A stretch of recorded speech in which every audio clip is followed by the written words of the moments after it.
그 다음에 범위의 경제라는 게 있고 규모의 경제가 있어요. 자, 범위의 경제라고 하는 것은 특정 범위가 한정되어 있는 겁니다. 특정 범위가 한정되어 있어서 그 사람에게 맞는 제품을 공급하자라는 거죠.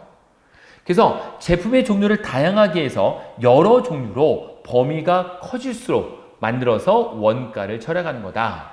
이거 원가 절약이네요. 잘 생각해 보세요. 규모의 경제라는 것은 많이 팔자.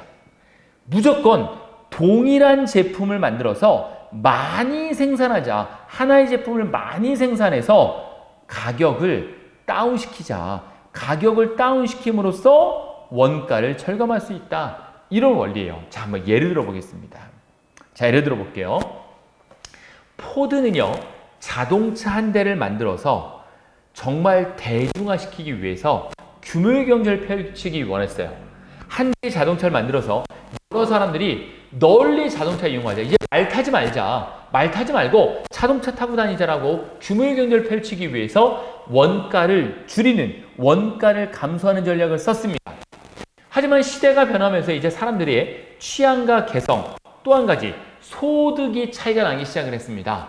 그래서 현대 자동차는 어떤 전략을 쓰냐면, 이제 우리도 프리미엄 브랜드를 만들어야 되겠다. 마치 도요타의 렉서스처럼 현대의 프리미엄 브랜드를 만들자 해서 제네시스를 만듭니다. 그래서 이 제네시스는 아주 상류층, 고소득층을 위해서 만든 브랜드고, 나머지 현대자동차에서 가격대를 나눠가지고 경차, 모니 또는 스파크 이런 아주 경차부터 해서 그랜저까지 가격을 차등으로 나누자. 그게 범위 경제예요.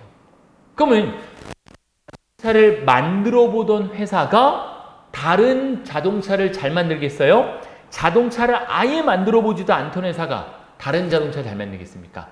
기존의 자동차를 만들던 회사가 비싼 자동차, 중가, 저가 자동차를 만드는 게 훨씬 더 원가를 절약할 수 있거든요. 그래서 다양성을 더 두자라는 게 범위 경제예요. 범위를 나눠서. 그래서 STP 전략이라고 해서 우리 마케팅 파트에 나오는데, 시장을 세분화시켜서 거기에 맞는 걸로 포지셔닝 하자라는 거예요. 규모의 경제는 그런 거 없다. 시장 세분화 뭐 하냐? 우리가 만든 제품을 모든 사람이 쓰게 하자라고 하는 게 규모의 경제라는 거죠. 그래서 이 규모의 경제는 규모의 불경제, 비경제를 꼭 기억을 하셔야 됩니다. 규모의 경제는 생산량을 늘리면 늘릴수록 생산의 효율성을 더할 수 있다. 왜? 원가를 감소할 수 있기 때문에. 근데 규모의 한계불변이라는 게 있어요. 생산량을 늘리면 늘린 만큼만 생산하게 된다. 한계가 있을 수밖에 없다는 거죠. 하지만 규모의 불경제라는 게 있습니다. 이거는 비효율적으로 생산을 하는 거죠. 이게 무슨 내용이냐면 이런 겁니다. 자, 만약에 자, 우리가 여행사를 했는데 여행사에서 모객을 받겠죠. 자, 이번에 싱가폴 5박 6일 여행객들을 막 모험을 해서 단체 여행을 시키려고 합니다. 그런데 자, 40명이 하나의 그룹이 됐어요. 오케이, 그러면 45인승 버스에 태워서 싱가포르 여행을 시키면 됩니다. 그런데 여기서 50명이 모집이 됐네요. 10명이 더 모집됐어요. 10명 더 모집됐어요? 그럼 10명 더 모집돼서 돈을 받겠죠. 하지만 45인승 버스에 탈 수 있어요, 없어요? 없죠. 버스는 최대가 45인승이니까 없어. 어떻게 돼요, 그러면? 버스 한 대를 더 빌려야 돼요. 가이드 한 명도 더 둬야 돼요. 오히려 50명을 받으려다가 들어가는 비용이 더 드는 거죠. 오히려 그래서 더 비효율적으로 만들어지는 거죠. 그래서 이걸 규모의 불경제라고 하는 겁니다.